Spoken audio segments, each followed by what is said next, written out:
what do you not like? So it's what do you like and what do you not like? I told you my grandpa was one of my first mentors. He said, there's no product or process or person that's worth not wanting to go to work on Monday. So if you have the person that works for you that you hate working with, or you just don't think they align with your values, get rid of them. Like, work on them first, obviously. See if you can make them into that. But if they don't align with where you're going, or your mission, or your values, get rid of them. If there's a product that doesn't make you feel good or that you're embarrassed to serve, fix it or get rid of it. And then if there's a process that stresses you out, that stops you from scaling and getting to where you want to go, get rid of it. So it's the same quote as I gave earlier, is perfection is not when there's nothing left to add, but nothing left to take away. So we always focus on what is something that does not fit our mission and what is something that stops us from getting to where we want to go, and remove it or fix it. And that's, I think, applicable to any industry.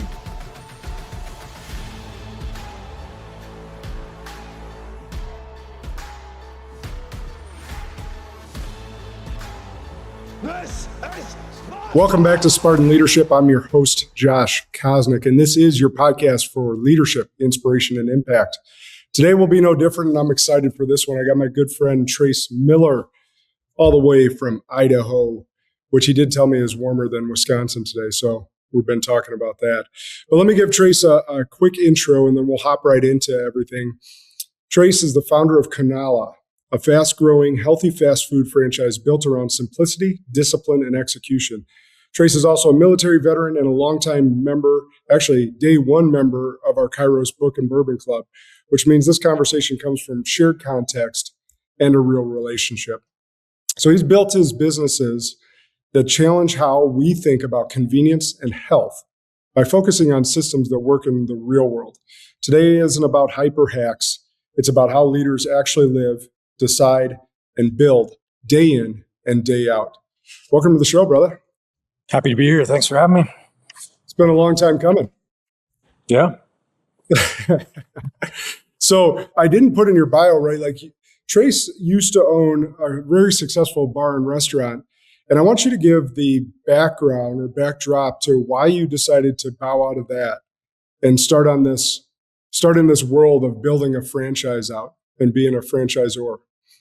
Well, I never wanted to be in the food industry anyways. That's my wife's fault. So she's the one that's been in the industry from the beginning. So she, first job at Chili's at 16. She worked at breweries, bars, Hard Rock Cafe, all sorts of different businesses in the industry, clubs.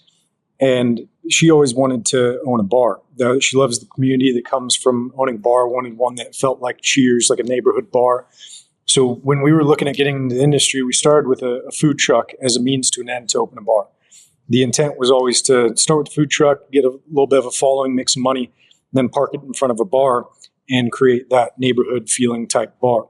So that was our first business together in this industry, was a food truck. About 5 months in, we had the opportunity to buy a bar and some real estate. I always wanted to be in real estate. That's my favorite thing. Is real estate development, investment, love that. So we both kind of got our dream right away, got to own this real estate and parked the food truck out in front of it, built out the bar.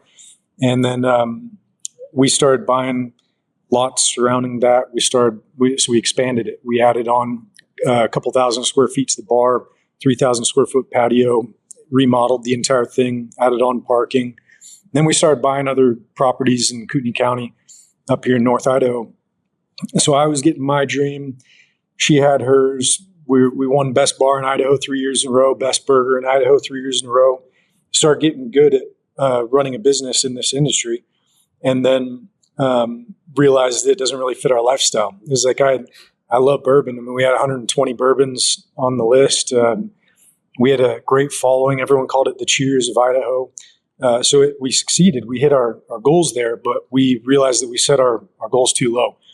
It wasn't really scalable, and it wasn't aligning with our lifestyle. We live a lifestyle of health and wellness. And my grandpa was one of my first mentors, and he always taught me that the best business is solve a problem. And we weren't really solving a problem at a large scale, at least. It was just a cool community thing to have and really fun to own in your 20s. So it was it was fun to have, but we started going back to the drawing board of what problem can we solve? And I think that there's an inaccessibility to healthy food, and we live a lifestyle health and wellness. So we wanted to create something in that industry that solves accessibility to eating healthy. So our mission is to make eating healthy as delicious and convenient as possible. I can break all that down. I don't know when you want me to stop or just keep going with the whole story. We'll break it down even more.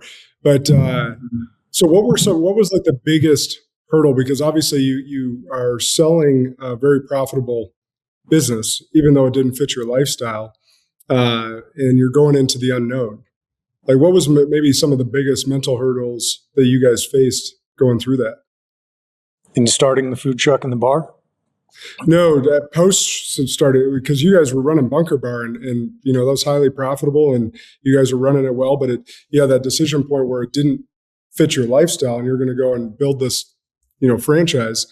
What were the biggest mental hurdles there? Well, we actually started by looking at can we scale this? Can we franchise Bunker? Can we even do food trucks? Can we do drive-through restaurants serving our burgers? Because we got pretty good at the burgers, but we quickly realized it was not a scalable, or it just didn't solve the problem. Burgers are oversaturated. There's too many of them. It would be slower to grow because of that problem. We'd have to build out proof of concept a lot further. There was a lot of difficulties with just scaling that specific business. So we wrote down a list of all the reasons why that one would be difficult to franchise, difficult to scale quickly, and then use that mission of making eating healthy as delicious and convenient as possible, and then solved all of that list of problems to create the business model that is Konala. So we wrote down all those problems, and specifically, real estate is one of the, that's front of mind for me. I think very operationally. So to get stores open quicker, I wanted a consistent, repeatable copy and paste real estate model. So we started there. And then, it was created during COVID. So during COVID, it was front of mind every day that staffing can be very difficult. It could be the greatest and the best, the greatest or the worst thing is working with other people and having employees. So I wanted to be able to run a restaurant with less employees than a typical restaurant, but be able to pay them better and treat them better and make a more enjoyable work environment so that we could have solve that issue of high turnover in this industry. The industry average is like 140% a year for turnover at the restaurant store level. So I wanted to solve that first. That was the first operational hurdle. With the burgers, we had flat tops, fryers, all sorts of stuff. It was greasy, disgusting. In the summer, it's 120 degrees in front of it. It's sweaty. And we were losing good people just because it was miserable to work in. So with creating this concept, I want an enjoyable kitchen to work in. So we have no grease vapors. Everything's cooked in combi ovens and rice cookers. We have no type 1 hoods required, no flat tops, fryers, grills. And you set the thermostat at 70 degrees, it's 70 degrees in there. We've had girls go from a shift to prom right afterwards, go on dates afterwards. You just don't smell like everything else. So it was created for the mission, created for the real estate, and then it was created to make it enjoyable for staff. And we've successfully kept less than a third of the industry average for turnover by doing all of that. So those were the biggest pain points that we solved right away. And you're such a student of the game, business and life. What were some of the models that you looked at as far as successful franchises that you really tried to study and learn from? There's actually not that many franchises. There's restaurant chains, non-franchise, that I admire the most. So In-N-Out, Chick-fil-A, Raising Cane's. I love the models of simplicity. Chick-fil-A even has a larger menu than what we have, but they focus on they do $9 million per store on average, so they can afford to do that with a 140-man team per store. But the thing that I admire about In-N-Out and Raising Cane's specifically, and Chick-fil-A sandwich, is that they're known for one thing, and they do it to the best quality. and then they built around that. So since I think so operationally, we want to be the best at chicken and rice, just high protein meals. So the bowl was the vehicle for that. The inspiration for the menu was meal prep. I've done meal prep for about 15 years. My wife and I always cook and do meal prep together. And I just thought that was the easiest, most scalable way to make it easy to eat healthy without getting bored or thinking that, it's just another salad chain or something like that. So we prioritize high protein, well-balanced meals, get about a third of your calories from protein, a third from carbs, and a third from fat. So well-balanced meals. We do 46 grams of protein per bowl and just over 600 calories per bowl. So they're well-rounded meals based on the average person getting their protein goals, getting their hitting their caloric goals per day. And that's how it was created, was from meal prep and just trying to make it as easy as possible to eat healthy. So we had a simple enough menu that we could focus on just those high quality items. The problem that a lot of concepts do is they just add a lot more to the menu.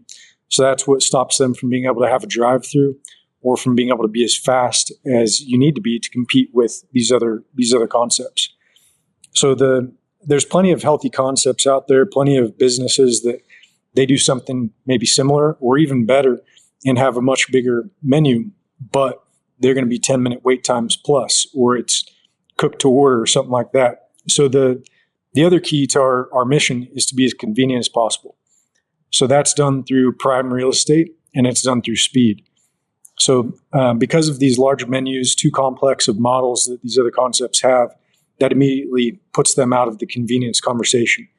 To really change the way that Americans eat or look at eating healthy, we have to be as quick as other concepts. So our average wait time from the time an order is placed when they receive their food is under 3 minutes. And that's only able to be done while maintaining a high quality product by having a small focused menu. And we're fortunate enough to start with a food truck business. I learned that early on. So we, the food trucks, think of any food truck, any famous truck out there, anyone you've been to, they have one type of cuisine. They don't have a large menu, and they just do it to a very high quality. So that was what we learned from food trucks and what we're carrying over to the drive-through industry is you can either do a big menu that tastes like crap and it's done quickly, or you can do a very small menu to a high quality that's done quickly. But you can't have all of it. Yeah. Everything you're talking about is simplicity, which is music to my ears as I run in TGOS, which is all about less is more. What's the hardest thing to keep simple? Yeah, one of my favorite sayings is simple scales, fancy fails. We have a trademarked phrase, it's not complicated. So it's not complicated. Eating healthy is not complicated. Our business, it's not complicated. So I believe in it so much. That's our actual phrase. That's being incorporated into all of our design. You said, what's the most difficult thing of keeping it simple? Yeah, or is there a specific thing to keep that you struggle to keep simple, but it's part of your mission and ethos, so you're just continually fighting that battle? Everything. As an entrepreneur, I think anyone that's like a creative mind, it's you have ideas nonstop. Like, how many ideas do you have a day for business? All the time. Can't even count all of them. So writing them all down, having these ideas all the time. The hardest part's saying no. So another one of my favorite quotes is that perfection is not when there's nothing left to add, but nothing left to take away. So I think that's the focus, is we're always looking to either improve quality or simplify ops. What can we remove here to make it better, or what can we add to remove complexity? But it's always in pursuit of making it simpler, faster, better quality. And if it doesn't meet that filter, then we immediately write it off. But it's the hardest part is saying no. I got ideas nonstop. I could do a daily special because I have so many ideas for like food items and everything. But operationally, for scalability, it's not possible. So saying no, or just being strict with your clearly defined filter, and then not doing anything outside of that. Yeah. So speaking of scale, what do you think is the most misunderstood notion about scaling a business? Oh man, in most misunderstood. I mean, I think that a lot of people chase top line sales at all costs, and I focus on the bottom line over everything else. So one of the mistakes that I made early on, or even recently, early last year, was just trying to chase top line sales, which is, there's my industry, they track top line sales. Like when you see these concepts, they all love to talk about the top line sales, the AUV, average unit volume, and it can be such an attractive metric that's all you focus on. And I realized that is not part of our core. If you focus on the simple ops, the scalable portion of it, the bottom line, top line comes with it. Because of the rest of our focus on speed and quality, if we do that right, do that to the best level, then the top line sales is going to come. I mean, we're crushing the other, the industry averages for year over year growth naturally by focusing on the our store level core focuses. But if you focus just on top line, then you can surprisingly add complexity. So I think that's the biggest thing that I learned personally, or that I see in other concepts. Like there's a Salad and Go just announced that they're closing all of their Texas and Oklahoma stores. They're a 140 unit chain. They're closing over 100 stores. So that is a massive mistake. And they were chasing the lowest price item. So it was a race to the bottom combined with top line sales. So they were just going for high sales of the cheapest customers at the sacrifice of profitability. And that was a smaller version of that mistake that we made last year and early on last year for a brief amount of time. Or some of the other concepts is that they'll focus on adding complexity just to have top line sales. Yeah. Actually, I got a good friend that coined the phrase or quote that revenues for vanity, profits for sanity. Yeah. So it speaks directly to that because you're right. So Was that many. Mello? I've seen him say What's that? Tommy Mello. I've heard him say that one as well. It could be. It came from like the contractor industry. This guy does sales training for exterior sales and whatnot. But yeah, I'm sure it's been said many a times. I don't know that any quote is original anymore. Exactly. So anyhow, but it's so true because so many entrepreneurs look at that top line because they want to be able to say, well, I'm an 8-figure entrepreneur or I've gotten to 50 million. Well, cool. But what's your bottom line? If it's what's the percentage of ownership that you retained? What's your bottom line profitability on that? What's the debt service that you have on it? It's a one metric, but without the context of everything else for profitability, then it could be a completely misleading target. Yep, 100%. So you get this concept rolling and it's your baby, but you decide to go down the franchise route where other people are going to be taking on your baby and replicating that across the country. What's been the hardest piece of finding people that fit your culture and brand? Because, I know that there was at least one failure that you had to retake over. What have you learned from that process, and how do you find franchisees that really believe what you believe? Time. I'm incredibly impatient. So it is like you just spelled it out. The hardest part is finding people that align with our values and have their priorities straight to follow the systems. So now, we made a mistake. We bought a location back from a franchisee. He quickly realized that he hired bad management. He thought it was going to be more passive. That was our first one sold. So we made some mistakes on that. We ended up managing it for him and then negotiating a buyback, which is normal in the industry. Just talked with a franchisee yesterday that he's selling his back to the franchisor and looking for a different concept. So, I mean, it happens every day in this industry, but the hardest part is finding people that they're ready to follow the systems in franchising. You know, there's not going to be any consistency across the locations if they can't follow systems. So finding people that are well capitalized, that have their head on straight, that want to build teams the right way, that align with our values. I mean, back then I didn't have our values clearly defined, and sold one based off of financial qualification pretty much only, and having another business, being successful in another business industry. So now we only sell multi-unit deals to multi-unit experienced operators.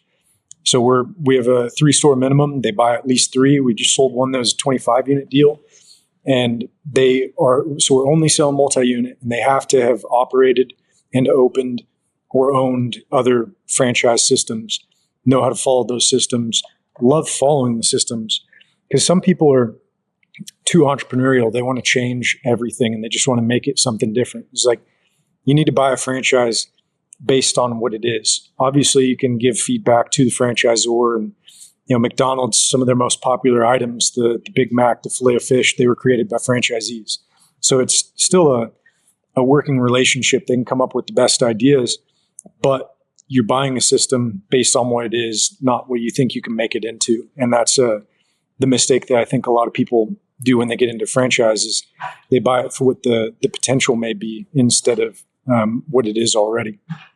Yeah. Or they, I think a lot of people look at the franchise like, well, this is going to be turnkey and can be passive, instead of starting something from the ground up. And that's just not the case. I haven't ran into a single franchise that's passive. Yeah. That's the biggest mistake in this industry is franchisors that sell to people who want it to be passive, or franchisees that think that it can be a passive investment. You can get it to that point, develop it to that point, but if you don't understand your business in and out from the very beginning and build those teams within to run it, I mean, you can pull back. It's the same as any other business, but you can't start it as passive, and you can't. It should just never be the goal with pretty much any business you own. Yeah, absolutely. And you brought up McDonald's because although those ideas may have come from franchisees, if you don't run their core systems, they'll yank that McDonald's back from you. Like if they say cook the fries, and I don't know the exact numbers, I'm just making this up, but if you don't cook the fries at 400 degrees for 3 minutes, and you're like, well, we're going to do it at 500 degrees for 2 minutes to speed things up, it's out. They're taking it from you because they want brand consistency across. Yeah, and if you think about it, that benefits the franchisees too, because if there's 100 franchisees of a system, and there's 99 that are following it to a T, they have consistency across the board. When someone goes to one in Wisconsin versus the location in Idaho, it's the same experience at both locations. Then they have one in Florida, that this one franchisee is doing their own thing. They're changing the temperatures. They're adding something else to the menu. Then they harm the investment of the entire system, not just the franchisor. A lot of people just think about it as like franchisor just wants it to be the same. The other franchisees need to be same too. That's really what protects their investment is and allows it to be a scalable system for everybody. And that's why I got into franchising. I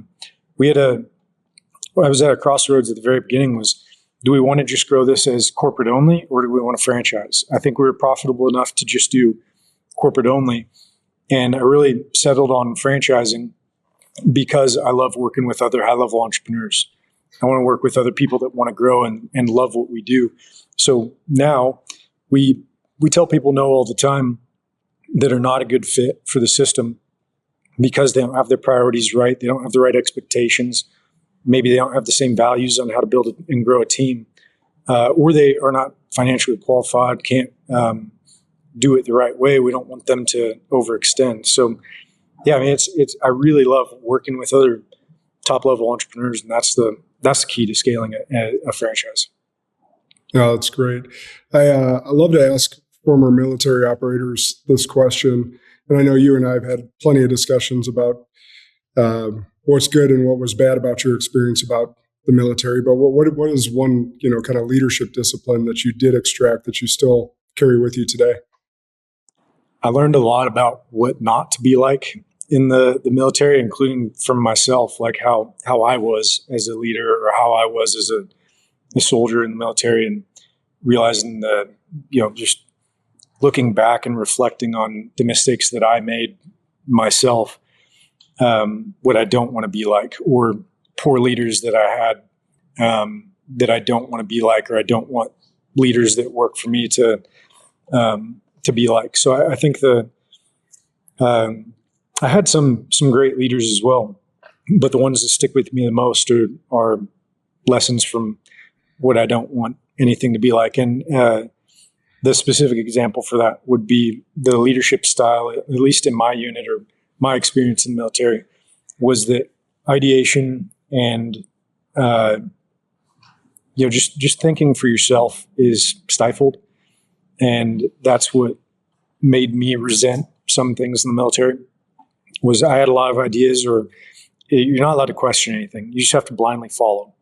And I love empowering people on our team to make mistakes. So one of our values is there is no such thing as mistakes, just learning opportunities, as long as you learn from them. Got that, from some of our books that we've read in the group as well. You were the one that introduced me to Ryan Holiday, and The Obstacle is the Way has become one of our franchisee and team books on our book list. And that's because I learned that was one of the things that I didn't like about the military was you're shamed for making mistakes, and you're less if you try hard and make all these mistakes, where I want to foster that in our team. So go and try something. We can review afterwards if it was the right decision, how to do it better next time. But go make mistakes. That's how you learn. Yeah, our Arate brother told me this quote that I'll never forget, and I use it all the time in my coaching. Aaron Apolewski said, you got to let your people dent the car without totaling the car. That's where the lessons are learned. I think I've used that exact phrase. You keyed on something there that a lot of people don't do, though, is all of us have had poor leaders in our lives, myself included. But you chose to learn from them instead of just being pissed that they were a poor leader. That's a key differentiation. Is like it's easier to way easier to learn from a great leader, because you're inspired by them, and you want to, in a lot of cases, want to be like them. The poor leaders, though, that show up in our lives, because they're going through their own human experience and they have their own past and traumas and whatever else, is they're harder to learn from, but there's still some very important lessons there.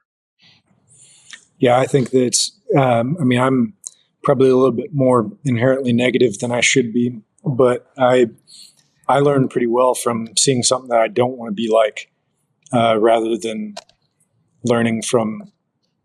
I think it's easier to identify something that you don't want to be like than picking out the exact qualities that you do appreciate or do like from someone you admire. So I may be a little different than most on that, but I really like paying attention to what I don't like about somebody. And that comes also from another Ryan Holiday book, The Ego is the Enemy. Mm-hmm. I really like that one. I think that was the one that taught me a lot of the how to identify things that I don't like from how leaders operate, and it usually stems from some form of ego. 100%. Yeah, I love both those books. But you're in business with your wife, and I should have started with this because Trace and Jamie just had their second child. Congratulations! That was like this week, wasn't it? Saturday. Yeah. Yeah. So. Congratulations. Thank you. Amazing blessing. You guys are in the thick of it, though. You're growing this big business. You're in business together. And now you got a toddler and an infant in the house. So how are you guys separating business and life together? I think that would be a good lesson, because I work with, and there's a lot of people out there that work with their spouses. She's working less in the business now. She does a lot of feedback on higher level picture stuff, menu ideation. But for the most part, she is now a stay-at-home mom. And then we were fortunate enough to be able to retire my mom. So she's a full-time grandma, full-time nanny. that helps out with all of this. For me, I mean, she supports me now. We struggled a lot at the beginning with being in charge of the same things, especially at Bunker with the food truck and the bar. We struggled a lot of, we were both trying to lead this business in like over the same tasks, the same people. And I think that with two very type A people, we butt heads a lot. And the best decision we made, or the best thing to not fight anymore, was to just clearly identify what you're in charge of versus what I'm in charge of. And then we stop fighting. You take ownership over this. That includes ownership over the mistakes that you make. We can communicate on how those decisions impact each other, as long as it's in pursuit of the mission and, that we're aligned, but no micromanaging each other, no making decisions undermining each other, that it's you take ownership over this part of the business, I take ownership over this part, and having that clearly defined and structured, which I think seems really common sense when you look at it as if it was just a business partnership. So take the spouse picture out of it and think you just have two business partners, unrelated, and you need to clearly define that. Otherwise, you're going to have the same headaches and same pain points. So any partnership, anything in business, have clearly defined structures, KPIs, and goals.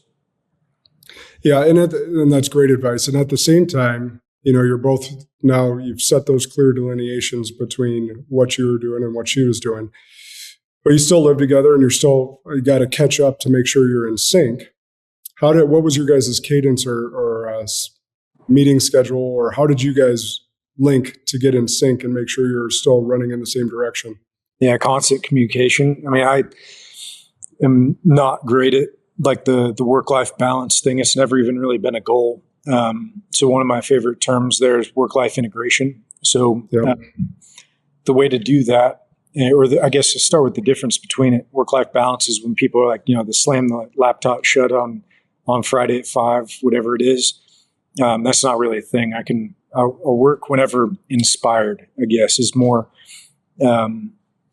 how I structure that. I could break that down after this or something. But once you have work-life integration and you're working as you need to get things done, that all comes down to communication.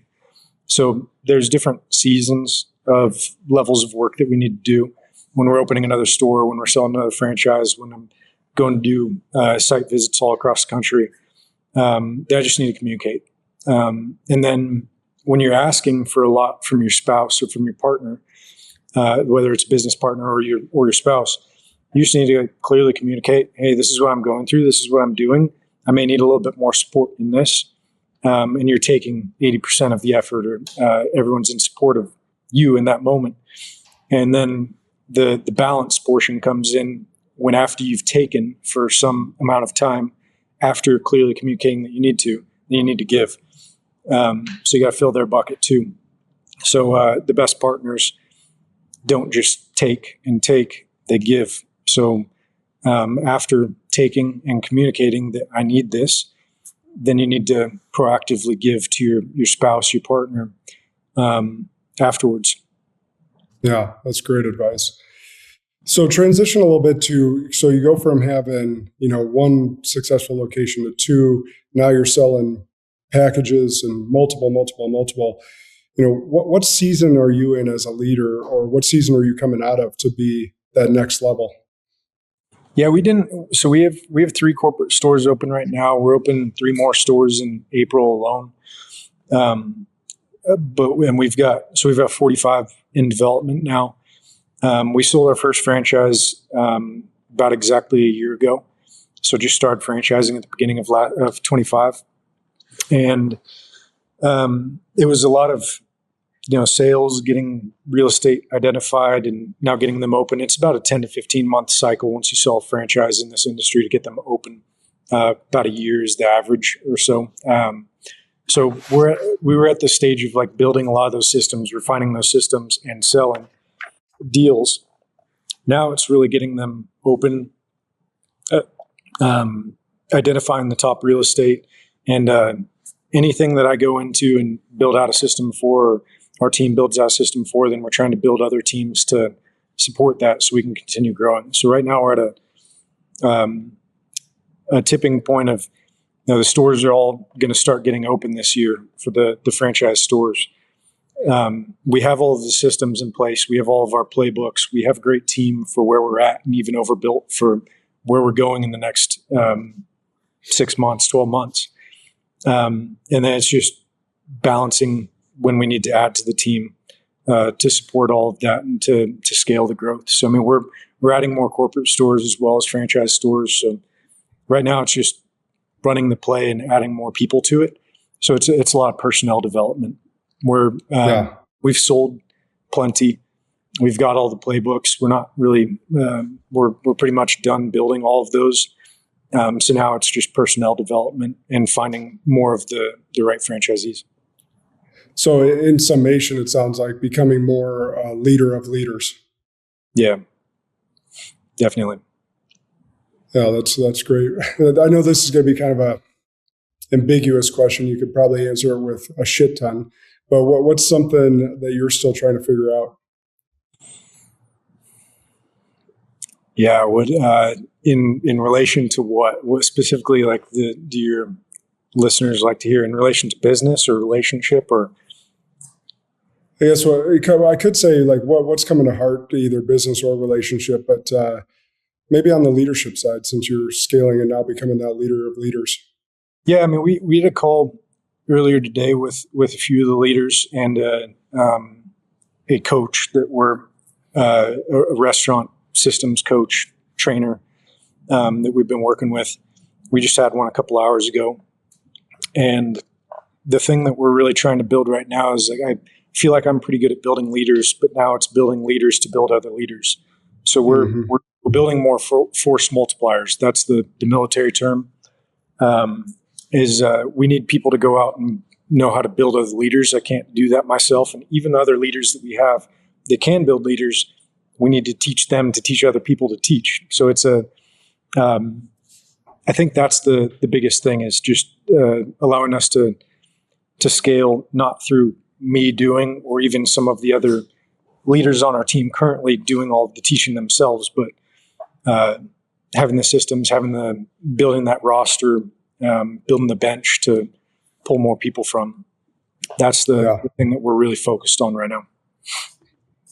Yeah, it's actually a really good point, because the 3 areas I've identified, there might be more, but with this AI revolution, the 3 positions I think are safe for now is leadership, sales, and the employees that can replicate themselves, or leaders that can replicate leaders. I don't see how AI can disrupt those 3, at least at this juncture. There's a lot that it can disrupt, but those 3 things at this point I can see being safe. Have you had AI give you anything that's like a finished product, like that a human cannot do at any of those 3 things, any of those levels? It's like, I love AI for ideation, for building out copywriting, whatever. But I have not had any AI experience that can build something better than a human for, like, say, an architect doing renderings, or a training system on our processes. Like, AI is great for searching those or making them better, empowering them to build it better, but never to replace a person with that. So, I mean, we have LLMs built that house all of our playbooks, but those playbooks cannot be built to a better level than what I've had people do so far. Or same with sales too. It's like, there's still just like a personal aspect to it, like especially building other leaders. That's not going to be done by AI. Otherwise, books would have replaced people there a long time ago. It's like, you can learn from books, you can learn from AI and create ideas, but it's never going to just build a human without any other human interaction. I think there's always going to be a human element to all of those things you just mentioned. Yeah, my good friend Carl says, if AI keeps going the way it's going, we're all just going to be coaching each other on something. at some point, because you're right. Like architectural designs, like at some point, it's going to get as good as an actual architect. At some point. Good. But as far as human connection and actually changing humans' perspective on things, coaching, helping them become a better leader because you're observing how they interact with others, stuff of that nature. Like without emotion, you can't do that. I don't know how much. The thing about like the AI can make videos that are as good as people that produce videos without AI, right? It's maybe not as good or just as quickly or something, but I've seen those. Pretty dang close. But there's still AI disclaimers, or people are like, is this AI or is this made by a human? There's just something about it being a finished product as like a creative product being made by a human versus AI that right now, at least, people prefer human. So that may change. I mean, in my industry, I'm not really worried about that. There's already been those experiments of AI only, no human interaction drive-throughs, restaurants without a single employee. It's all robot made, including one from McDonald's. And people still like a human interaction. So for us, we do face-to-face ordering systems. We don't even have a speaker at the drive-thru. It's someone out there with a tablet taking orders, same as In-N-Out, Chick-fil-A, Dutch Bros, all those. And those are the best. The best in this industry still use humans to do that human interaction, and then automate the hell out of the kitchen. So like we want to automate all of that. We want to put robotics in. That's widespread, and that's successful so far for all the concepts that automate the kitchen and get rid of the mundane tasks. But everyone still prefers human interaction.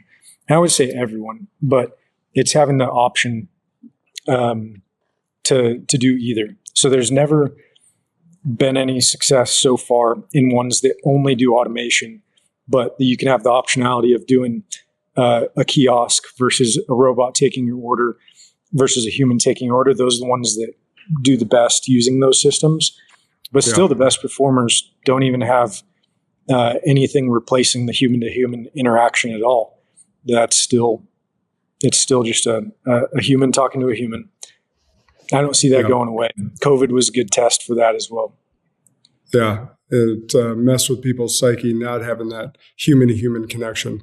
I think we're still going to see some of the fallout of that over the next 10 years, especially with our kids and the school systems.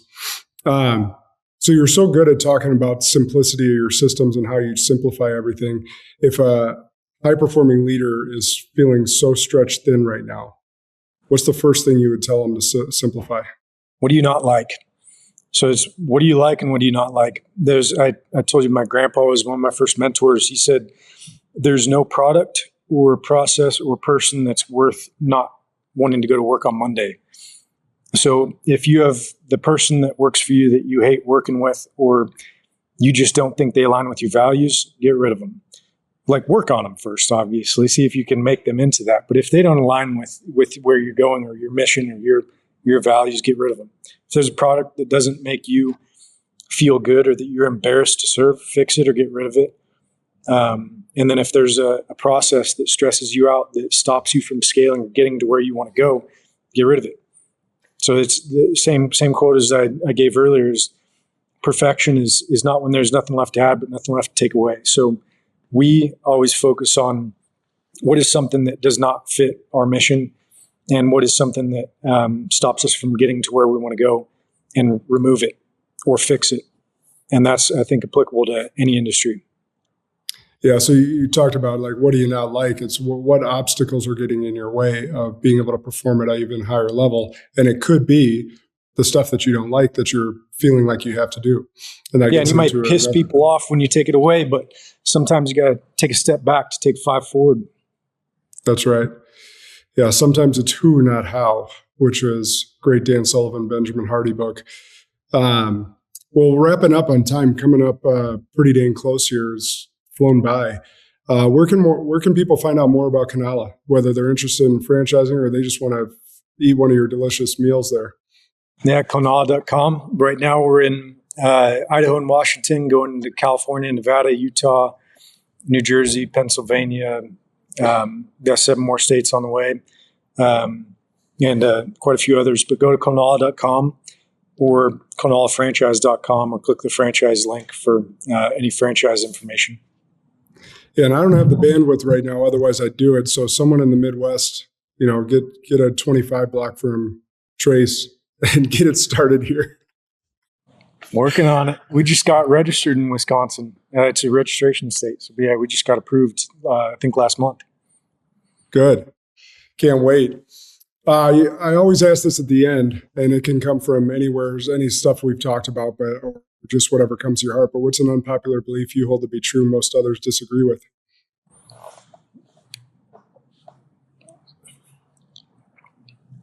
I think it's probably the extreme levels of simplification that I go to. You could look at just our menu versus the menu of other restaurants. I really believe that if you have a very simple model, very simple offering, that you can figure out ways to do more volume for business specific. That's what I'm talking about. But I don't know. I think like what we were just talking about getting rid of things that you don't like. There's another recent trend that people are talking about in business and for entrepreneurs that they're keeping the private equity firms. That they are all trying to keep the founder on board. They're not just trying to buy out 100% of brands anymore. They're trying to buy even minority investments, or even if they buy a majority, they're keeping the founder on for a minimum of 5 years, and then they incentivize to keep them on as long as possible. And the reason for that is that they've found that human component. It's not just about systems. It's about having that person, that leader at the top, the founder involved, that is constantly passionate about what makes that brand unique. And I think that's why I'm ruthlessly focused on simplicity, is because and eliminating the things that I don't like, even if it may set us back short term. It's because I'm thinking long term, and it's all about not growing bored with the business that you have and not growing frustrated that you want to get to the point of exiting or getting out of the business. How can you adjust everything and structure your life to be enjoyable? And then, you're not gonna hate going to work on Mondays. That's right. Actually, I just thought of one other question I want to touch on, because I want people to follow you guys on social media. You guys have really made entertaining social media. And I wanted to ask you about how that came about and why you chose to lean into more of the entertainment and making it fun and funny with your social media versus just being here's who we are and here's the healthy stuff and you should just get it. I'm like serious about business, but then I'm nonstop joking around with our team, with everyone. And we have share files and, group chats, whatever, where we just share all these funny videos, funny ideas. And I don't know, it's just, I want a fun environment for everyone that we work with.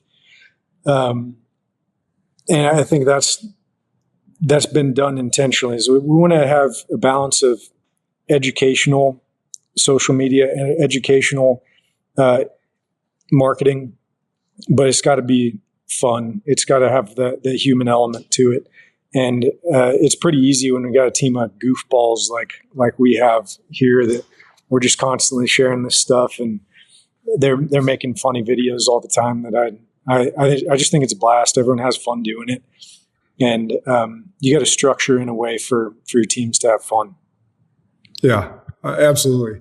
It's been enlightening to me. And I think you probably picked it up as well. Like both of us being in Arate, Andy's always talked about his 3 E's of social media marketing, which is educate, entertain, or empower.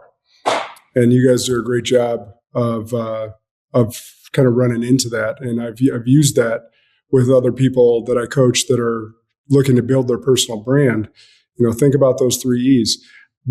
Alec and I could do a better job of the entertainment factor. I love being goofy, but most people don't see that side of me on social media. So that's something that we could do, or I could incorporate my kids to get more goofy again. But for those listening, remember, if you're trying to build a brand or a personal brand, think about educate, entertain, empower. Yeah, it's difficult to do, especially with Andy's a super serious guy. A lot of the time, or like when he's doing business coaching or business specific topics, but then he's a nonstop goofball and always talking crap. So, I mean, I'm a lot like that. And I think we start with work first. I would say it's easier to become friends with people that you respect at work rather than to respect somebody at work that you were friends with. So we start with work first. We get that out of the way. We have a team of badasses that get their work done and can really help us grow. And that allows us to let loose, man, to have fun. So we figure out ways to structure and fun and never lose sight of that we should enjoy what we're doing. And I don't want anyone working here that doesn't want to be here. So that comes with just figuring out how to make it as entertaining and fun as possible for everybody. Well, it's a good lesson because work should be fun. We spend so much of our lives doing it. If you're not finding some sense of joy or fun or fulfillment in your work, you're in the wrong work. Agreed. Well, man, this has been an awesome conversation. Thanks for taking the time, especially from your busy schedule and just having the baby. It's always good to catch up with you. Like I said, we'll have to get you and Dennis and I on here when you're out here in August in the studio, have a cigar, and just chop it up for everyone. Man, if you want to see two people argue about AI, then I think we talk daily about disagreements on all that stuff. So yeah, that'd be a blast. I think we've got some polarizing opinions that we agree on a lot. And if you want a funny or fun one, then I think that would be a blast. I'm in. Spartans, you know what to do. Share this episode far and wide. Remember that good and great are the enemies of possible. Lead like a Spartan today.